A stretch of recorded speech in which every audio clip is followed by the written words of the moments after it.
देखिए, देश के यशस्वी प्रधानमंत्री जी हमेशा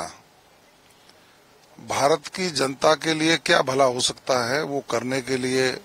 प्रयासरत रहते हैं। 2014 से लेकर अब 2025 तक समय समय पर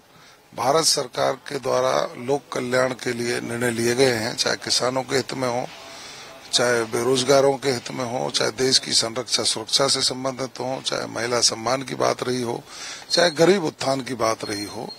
उन्होंने हर क्षेत्र में लोगों को समृद्ध करके राष्ट्र की मुख्यधारा में कैसे जोड़ा जा सकता है, इसके लिए प्रयास किए हैं। अभी हाल ही में जो जीएसटी से संबंधित निर्णय हुए, मैं स्वागत करता हूं, अभिनंदन करता हूं और राजस्थान की जनता की ओर से उनका आभार व्यक्त करता हूं कि पूरे देश के उन जरूरतमंद लोगों की भलाई के लिए उन्होंने जो निर्णय लिया है, उनको पूरे देश की जनता साधुवाद भी दे रही है और ये जनता के व्यक्तिगत हित में भी एक अच्छा निर्णय है और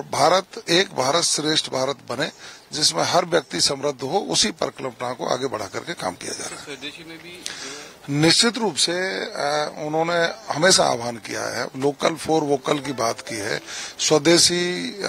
को अपनाने की बात की है। तो इसके सभी जो चीजें हैं, इसके यदि बृहद मायने निकाले जाएंगे तो इसका यही है कि हम भारत को कैसे मजबूत कर सकते हैं, उसकी दिशा में एक अच्छा कदम। देखिए, देश के यशस्वी प्रधानमंत्री जी हमेशा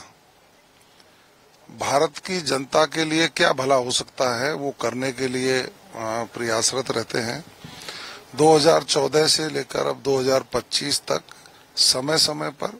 भारत सरकार के द्वारा लोक कल्याण के लिए निर्णय लिए गए हैं, चाहे किसानों के हित में हो,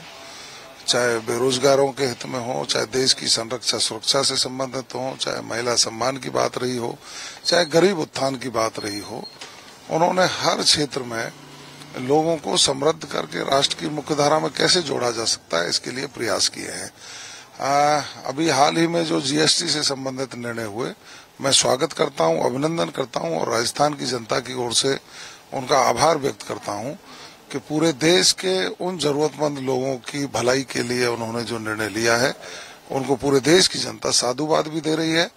और ये जनता के व्यक्तिगत हित में भी एक अच्छा निर्णय है और एक भारत श्रेष्ठ भारत बने जिसमें हर व्यक्ति समृद्ध हो, उसी परिकल्पना को आगे बढ़ा करके काम किया जा रहा है। स्वदेशी में भी निश्चित रूप से उन्होंने हमेशा आह्वान किया है, लोकल फॉर वोकल की बात की है, स्वदेशी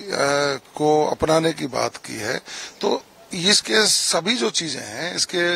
यदि बृहद मायने निकाले जाएंगे तो इसका यही है कि हम भारत को कैसे मजबूत कर सकते हैं, उसकी दिशा में एक अच्छा कदम। अगर आप ये वीडियो YouTube पर देख रहे हैं तो हमारे चैनल को सब्सक्राइब कर बेल आइकन दबाएं और Facebook पर देख रहे हैं तो हमारे पेज को लाइक करें।